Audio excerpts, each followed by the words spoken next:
कवि सम्मेलन देख देख के घर की शीला देवी को शेर और शायरी का बुखार चढ़ गया था। अब वो सीधे मुंह किसी को जवाब ही नहीं देती थी।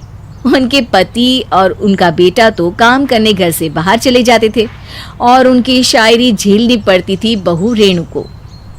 अब सास बोलती नहीं, अर्ज करती थी, संदूक पे रखी संदूक, संदूक में रखे झुमके, बहू झुमके निकाल के दे मेरे, कहाँ लगा रही है ठुमके।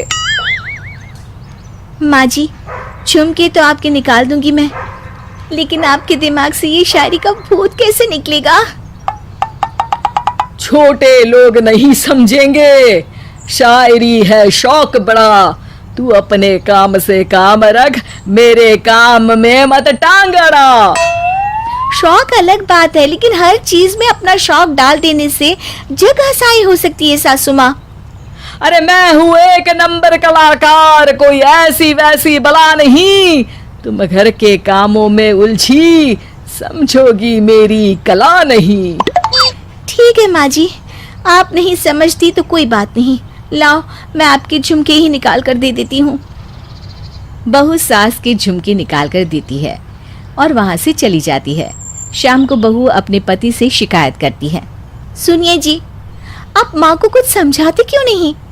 अरे क्या समझाना है माँ को? अरे अपनी शायरी थोड़ी कम करे ना। अरे तुमको उनकी शायरी से क्या दिक्कत है? अरे मुझे नहीं, पर पड़ोस में सब लोग हंसते हैं, कहते हैं बुढ़ापे में लोग सठिया जाते हैं, लेकिन शीला जी तो शायर हो गई हैं। अरे लोगों का काम है कहना, लोगों की बातों का क्या टेंशन लेना। अरे वाह, मैंने भी शेर कह दिया, वाह वाह वाह वाह। देख लो, तुमसे किसी ने कहा नहीं और तुम्हारे सामने कोई माँ की बुराई नहीं करता तो तुमको फर्क नहीं पड़ रहा। अरे तुम खामखा की बात का बतंगड़ बना रही हो। चलो चाय बना कर ले आओ मेरे लिए, साथ पियेंगे, कोई ढंग की बातें करेंगे। रेणु चाय बनाने लगती है। पहले वो अपने पति को चाय देती है, फिर सास को और आखिर में अपने ससुर को। लेकिन वो देखती है कि ससुर जी कुछ परेशान से हैं। क्या हुआ ससुर जी, कोई बात हो गई है क्या? अरे तेरी सास बात बात पे शायरी करती है। कल मैंने पूछा कि खाना खाया तो तेरी सास ने क्या जवाब दिया पता है? अरे गलती की और आरोपी ने कोड़े खा लिए फटाफट, खाना तो नहीं पर पकोड़े खा लिए झटाझट। अब बता क्या जवाब दूं इस बात का? वो तो सभी से शायरी में ही बात कर रही हैं, मुझे भी समझ में नहीं आता कि क्या करूं मैं। बेटा उसको उसी की भाषा में जवाब देना। What's up guys, welcome back to my channel. So देख सकते हैं सनी कुमार चैनल में आपको बहुत सारा स्वागत है। तो ऐसे ऐसे कार्टून की वीडियो देखने के लिए मेरे पेज को सब्सक्राइब करें। तो आ जाओ गाइस, कार्टून की वीडियो को स्टार्ट करते हैं। तो कैमरामैन पड़ेगा, मैं तो आम बातचीत में भी उसके सामने कुछ नहीं बोल पाता, शायरी में क्या बोलूंगा भला। ससुर ने जैसे ही कहा कि उसको उसी की भाषा में जवाब देना पड़ेगा, बहू को ये बात जच गई। अगले ही दिन वो शायरी की कुछ किताबें लेकर आई और शायरी की प्रैक्टिस करने लगी ताकि सास को उन्हीं की भाषा में जवाब दे सके। उसने दिन रात एक कर दिए। एक दिन सब साथ में बैठकर टीवी देख रहे थे, तभी रेणु सबके लिए बिरयानी बनाकर लाती है, लेकिन सास को बिरयानी भाती नहीं। कौवा करता काऊ काऊ, चिड़िया बोलती ची ची, इतना खराब बिरयानी बनाई है कि मुंह से निकले छी छी। बस इसी मौके का तो बहू को इंतजार था, क्योंकि अब बहू सास को उसी की भाषा में जवाब देने के लिए तैयार थी। माँ जी, हमको अपनी ये बेकार शायरी ना सुनाइए, जैसी भी बनी है बिरयानी चुपचाप खाइए। ससुर जी और रेणु के पति ने रेणु का जवाब सुनते ही जोर से ताली बजाई और सास ने जब रेणु का शायराना जवाब सुना तो उनके गले में बिरयानी अटक गई। बहू ने एक और शायरी का तीर छोड़ा।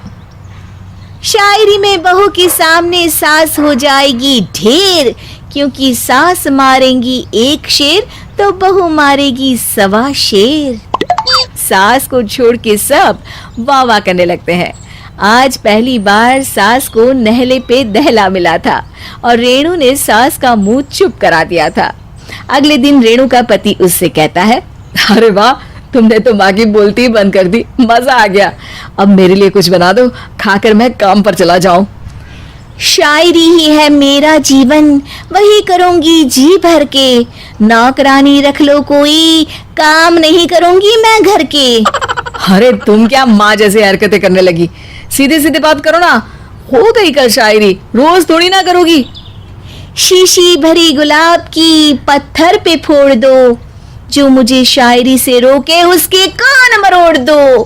पति घबराकर वहां से चला जाता है और बाहर उसके पिताजी के पास जाकर बैठ जाता है।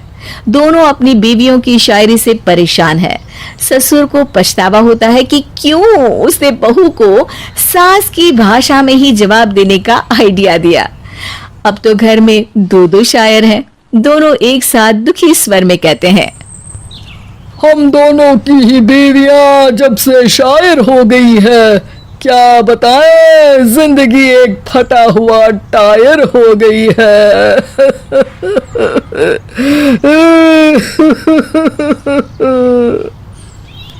हम दोनों की ही बीवियां जब से शायर हो गई है, क्या बताएं, जिंदगी एक फटा हुआ टायर हो गई है।